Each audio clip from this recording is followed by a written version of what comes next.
Hello and welcome to my channel. It is September 1st and I'm so excited because I am starting a new personal project, which is self-portraits. I'm going to ask you guys to join with me and do a weekly self-portrait, and we're also going to start a bullet journal for September. If you keep watching, I'll give you more details about all of those things.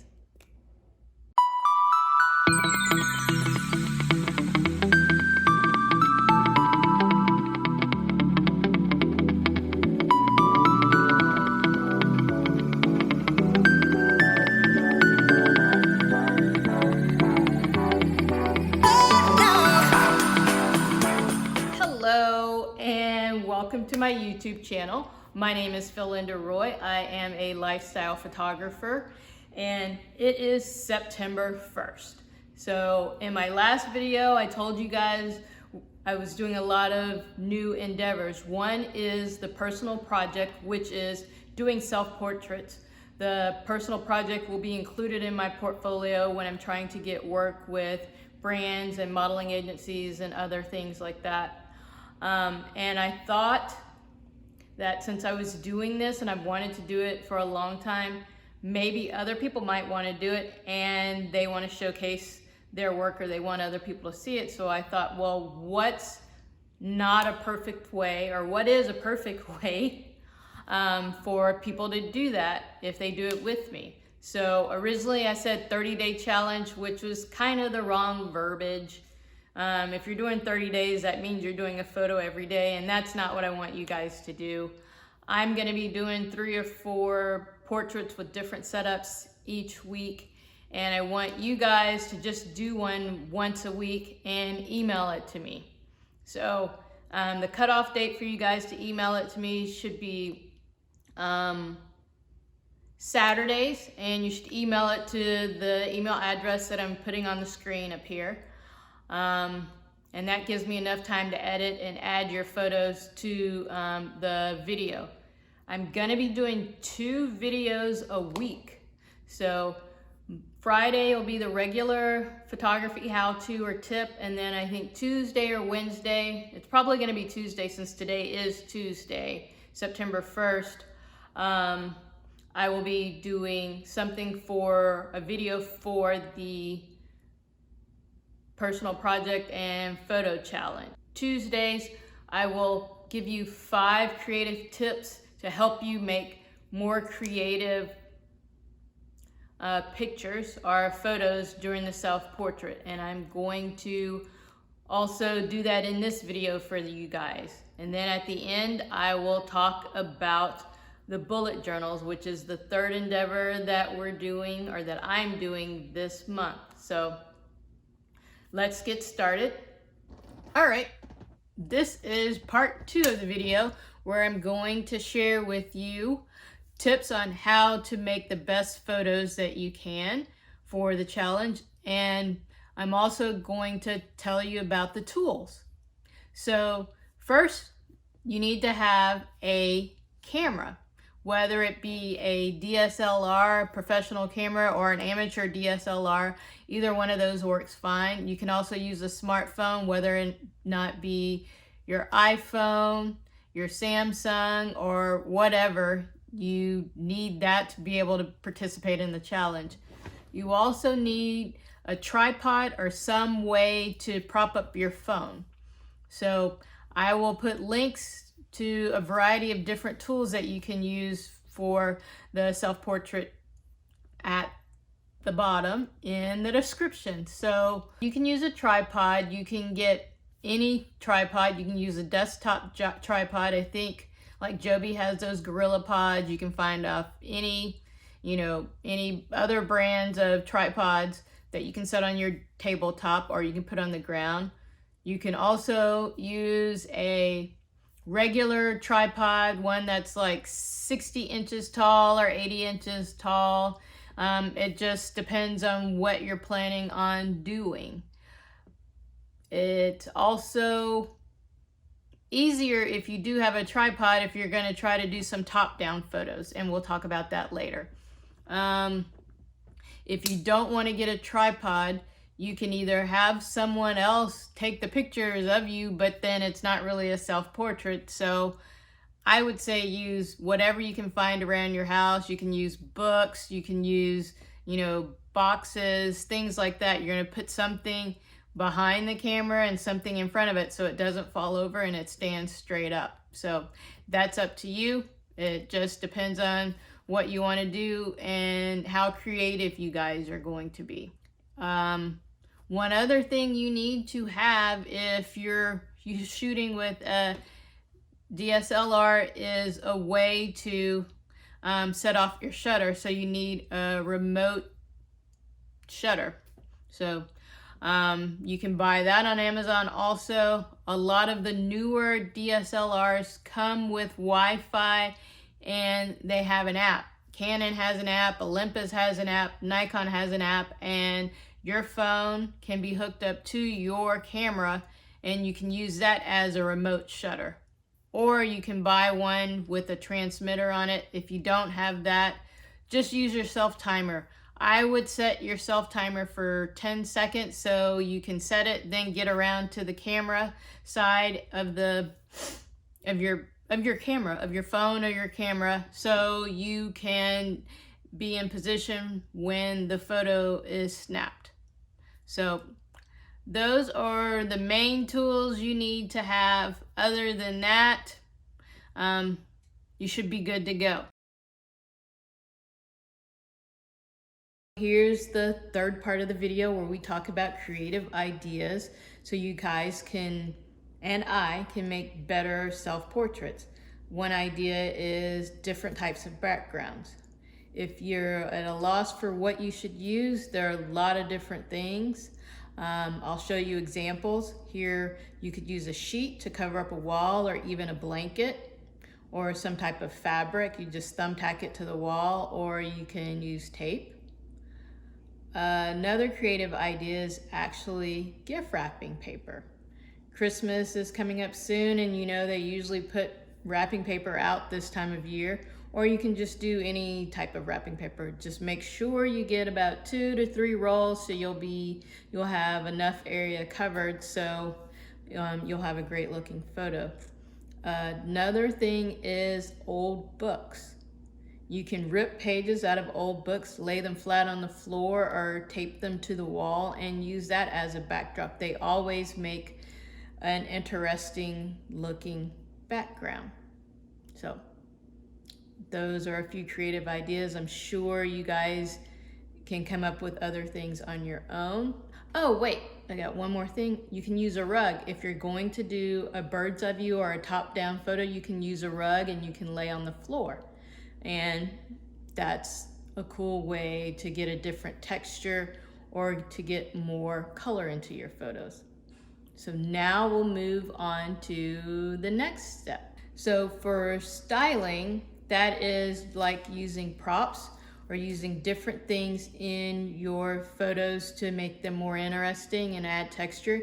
You can use flowers, you can use a mirror. If you don't want to show your face, you can hold the flowers in front of your face, or you can use your camera.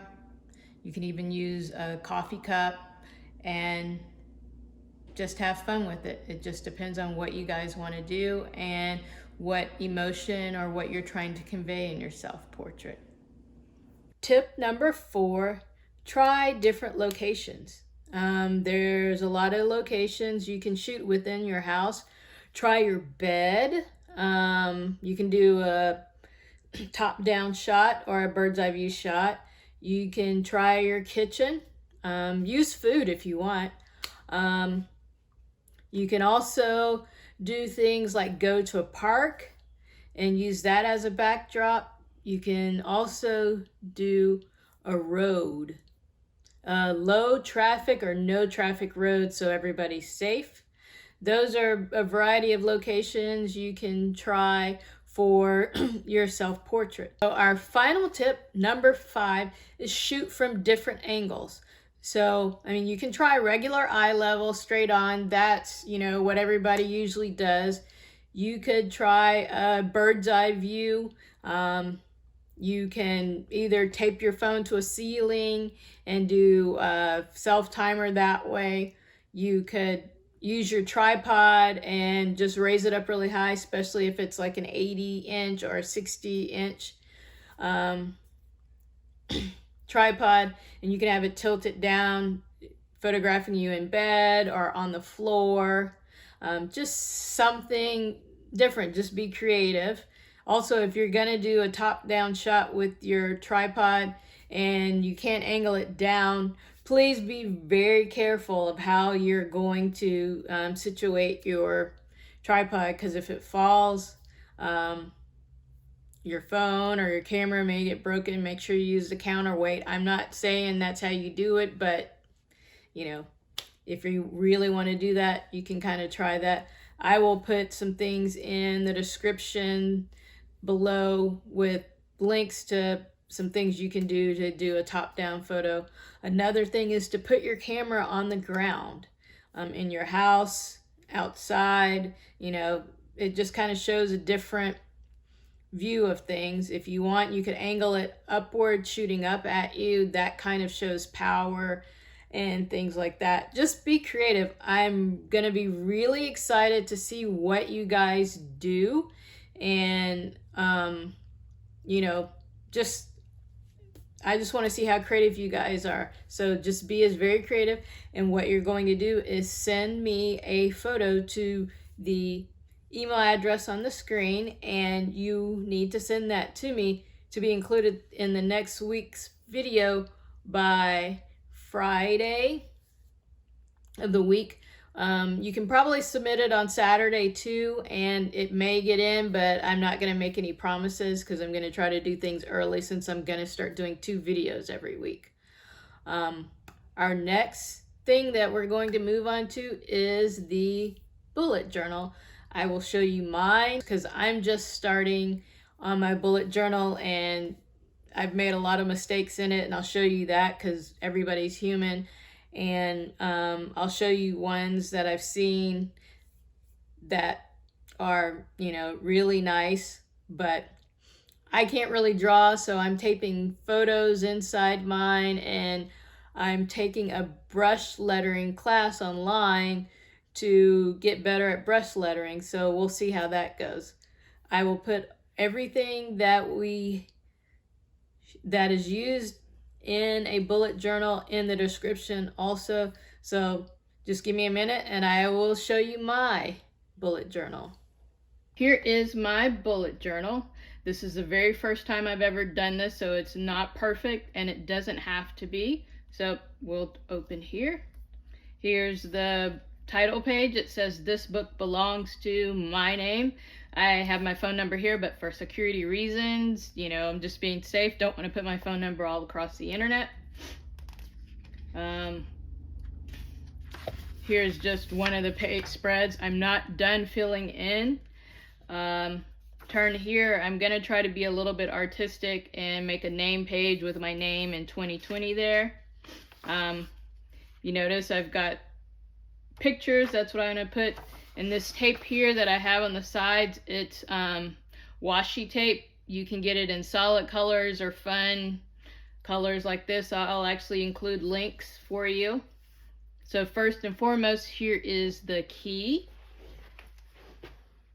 I think this is, you know, I'll let you guys see. Here's the key. If you can read there, you have a dot for the task. An X means the task has been completed. There's an arrow, which means it was migrated from one day to the next or 1 month to the next. Notes and facts is a dash. You also draw a line through something that either was canceled or you're not going to do it anymore. I chose to use a star for importance and priority, and a 0 or a circle is for events.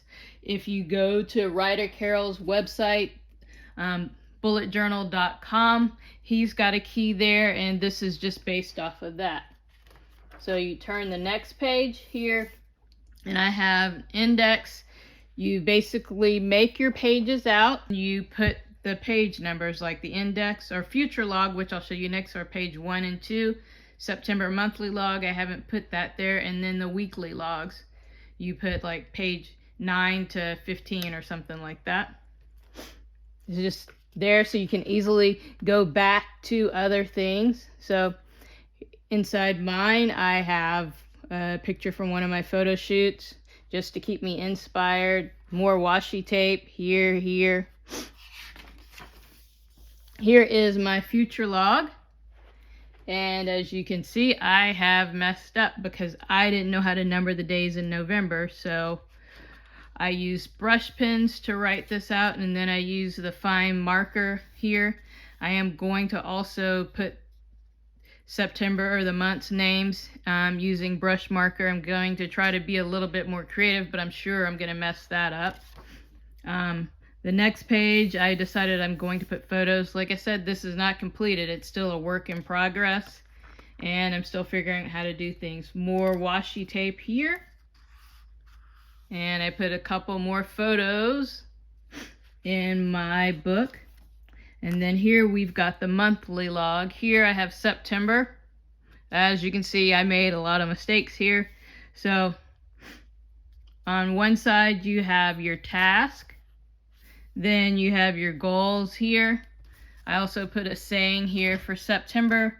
It says, "It doesn't matter what others are doing, it matters what you are doing." And I'm going to continue to do that part every month. This is a new spread for me. Well, actually, it's my first spread. I don't really like it, so I'm probably going to do something different. You see here, I already messed up again, but that's fine. I even have stickers here, little camera stickers. And then here is my weekly log for September. This is the first week. You can see I actually put the first 3 days of August. I have Monday filled out. And then here we go. Here's Tuesday. Here is the next following week's log. And then that's it for September. I also have another section here. I marked it with washi tape. It's marked for ideas. I will use, I'll let you see that close up. It says ideas. I am going to use this section for ideas for photo shoots for my personal project. You can see here, I've got a couple of drawings for ideas for my personal project. Don't know how well you can see these since they're drawn out in pencil. There's more things for my personal project. Some of these might look familiar since I did them there.